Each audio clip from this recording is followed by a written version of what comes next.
हम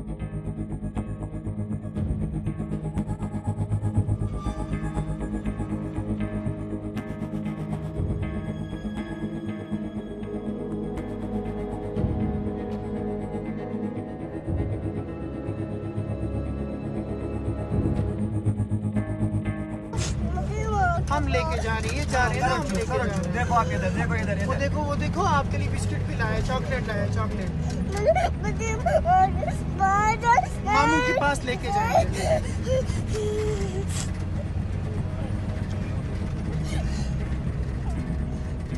जब हम मौके पे पहुंचे तो वहाँ पे काफ़ी डिस्टर्बिंग विजुअल्स हमारे लिए सामने थे। एक तो हमारे जो सीआरपीएफ के 3 जवान जो खून में लथपथ थे, उनको उठाना, और उसके बाद जो है वहाँ पर एक सिविलियन जो है वो भी ज़ख्मी था, उसको भी गोली लग चुकी थी।